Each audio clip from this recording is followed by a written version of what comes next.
Join me now, three of my favorite American voices. President of MMI Public Relations, representing small business, Patty Bergoglio, she was at the White House just yesterday for a forum on promoting American economic competitiveness. We'll have a short discussion about that. And Tom Fitton, the president of Judicial Watch, and Carol Swain, professor at Vanderbilt University, author of the book, Be the People, a call to reclaim America's faith and promise. Thanks for being here. I want to start first with the debate last night. Patty, who was the winner?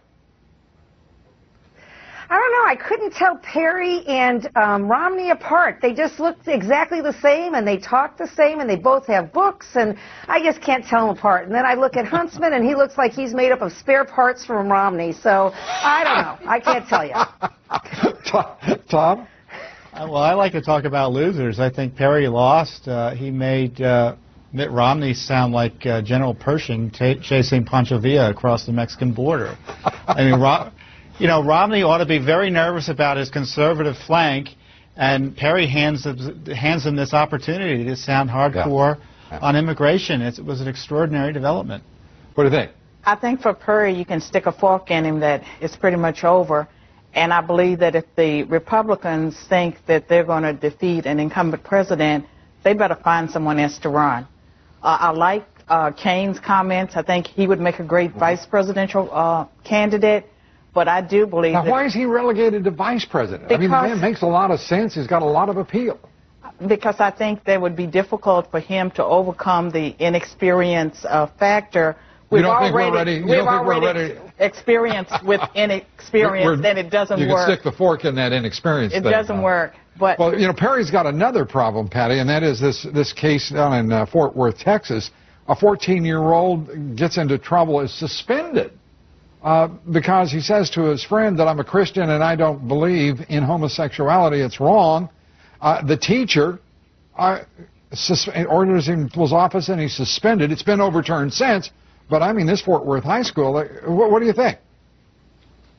Well, I think, of course, this kid should be expended. I mean, think about it. The next thing you know, we'd have a free exchange of ideas, and we can't have that. The next thing, there'd be riots in the street and anarchy. Thank goodness we have the Fort Worth School District to tell those kids how to think. I mean, just think, if they thought for themselves, what would happen? So, of course, he should be suspended.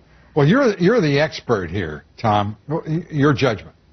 Well, this shows the big lie that liberals believe in free speech. This is your typical politically correct bureaucracy who, under the guise of diversity, excludes conservatives from that mix. They want diverse opinions as long as you agree with the liberal agenda, whether it be on homosexuality, immigration, or whatever other hot topic, button issue that comes up in the classroom. Being a Christian now is a conservative position. Is that what you're saying? Not only that, it's hateful and potentially illegal to express the traditional Christian viewpoint on matters of sexuality. Is it appropriate yet for Christians to tell somebody to go to hell?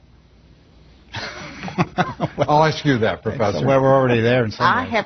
I have to agree with my co-panelists that we're reaching a point where it's not about tolerance of the gay lifestyle. It's people trying to force us all to act and think in a particular cookie-cutter mold.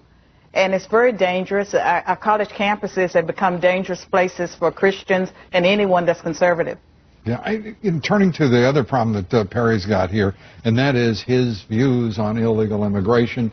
Real quickly, your view, is he doing well on the issue of illegal immigration? He's totally out of the mainstream. I mean, he has dug a hole for himself. Americans don't agree with his position. Well, I think that he will suffer because of that and other positions he's taken. Real quickly, Patty. Yes, I think he's on the wrong side of this.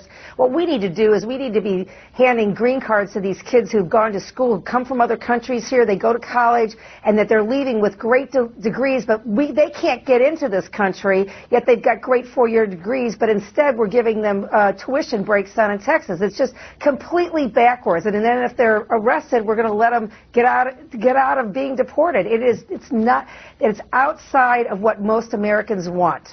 And, Tom, you get the last word real quick, if you would.